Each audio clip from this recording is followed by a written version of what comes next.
Mojtaba strikes back on the battlefield yet keeps diplomacy with the US alive, signaling that war and talks can run side by side. Tehran holds its nerve even as the US rolls into a 10th straight night of strikes, insisting it won't abandon negotiations. Iran keeps talking even while Trump drives fresh attacks to seek payback for US soldier deaths. Talks between the US and Iran are reportedly still underway despite the renewed wartime clashes. The dialogue continues even as US strikes aim to make Tehran pay for alleged violations of the Memorandum of Understanding. Axios reported on July 20th that diplomacy is ongoing, quoting a US official, according to Iran International. US official cited by Axios said, and I quote, "These devastating blows will continue until the president deems otherwise, but talks between our countries are continuing." Unquote.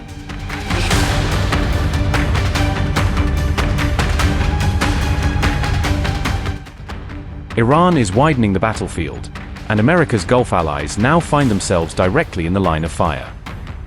For the 10th straight night, American warplanes and drones have returned to strike targets across Iranian territory. US Central Command says the latest operation is aimed at further degrading Iran's military capabilities. US Central Command statement read, and I quote, "Today at 4 p.m. Eastern Time, US forces began a new round of strikes against Iran at the Commander-in-Chief's direction. The strikes are designed to further degrade Iranian military capabilities used to attack commercial shipping in the Strait of Hormuz." Unquote. Southern Iran has once again come under heavy bombardment as another night of strikes rocks the region.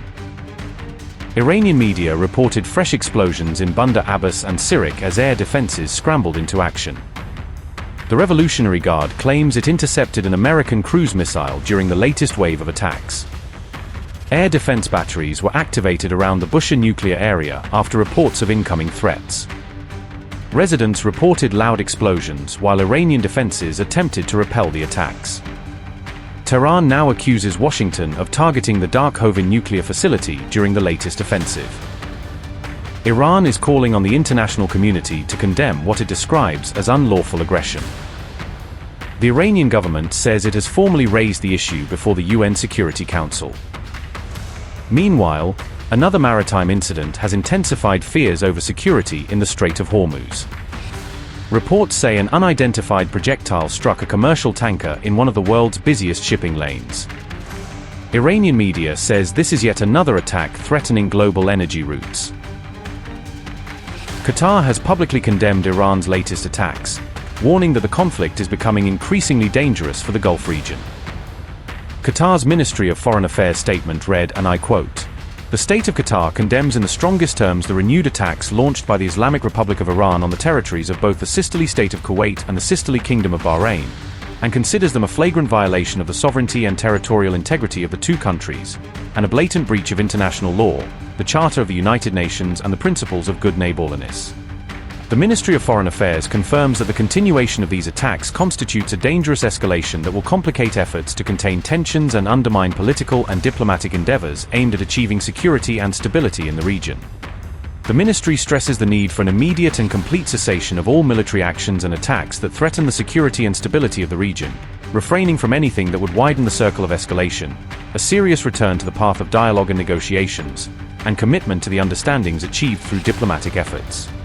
The ministry reiterates the state of Qatar's full solidarity with the state of Kuwait and the Kingdom of Bahrain, and its support for all measures they take to preserve their sovereignty and security.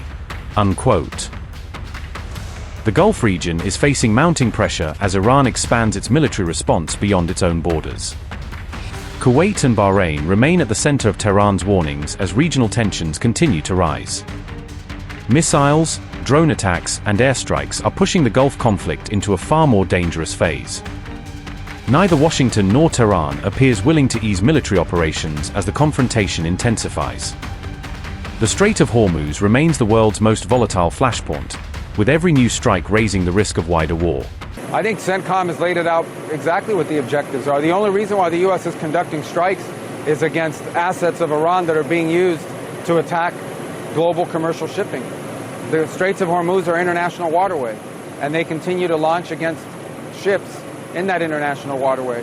Other countries should join us in this effort, but the United States is involved not just in protecting those ships, but in targeting the places that they use to launch these missiles and drones. So that's what you're seeing. That's what the objective of this mission, and that's what it continues to be. And we continue on a daily basis very successfully to degrade Iran's ability to target and ships. You hear about the ships that have been struck. You don't hear about the ones that have been defended and the ones they haven't been able to launch against. But as long as Iran insists on controlling an international waterway, we're going to have to respond to that. What's the mistake for diplomatic off-ramp still? Do you believe that I think we're always open to diplomacy. It has to be real. It has to be a deal that they're willing to live by. Look, Iran a week ago was supposed to put out a statement saying that the Straits of Hormuz would be open, that they would no longer attack shipping. And instead of doing that, they attacked 3 ships. I think that was last Friday or Saturday. So, I mean, their behavior has to change in order for ours to change. Is the MOU dead? What? Is the MOU dead, or are we just back at full-scale war? Well, they're not complying with it. I mean, the straits are supposed to be open, free of tolls, free of attack, free of all the things they're doing against these ships. So you can't have an MOU that's alive if they're violating the terms of it. What I will say is that the United States always remains open to a diplomatic solution. We've tried multiple times with Iran, and we'll continue to try. If that door opens, we'll be happy to see it open. But and they continue to send signals that they want to talk, that they want to negotiate.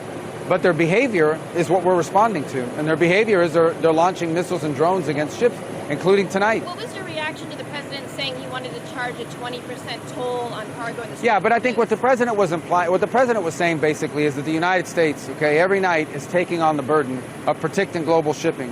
Virtually none of those vessels are flagged U.S. Almost none of those vessels are delivering cargo or fuel to the United States. So we are basically providing the service of protecting these ships on behalf of the world, and we're the only ones doing anything about it. So what the president is basically raising the point is, at some point, the countries and the nations benefiting from the shipping through the straits should be able to step forward and provide at least financial assistance for the cost of providing this very valuable service. That's what the president was alluding to. Now, he pointed out after the fact as well that some of the countries who are shipping product through the straits are investing hundreds of billions of dollars in the United States, and he'll credit that towards them as far as this effort. But I do think the world is coming to a point now where it's clear that Iran, at least some people in Iran, want to control the straits and hold that as leverage against the world. And the world has to decide whether or not it's going to allow an international waterway to be under the control of a country like this, which is completely illegal, unlawful, and unacceptable.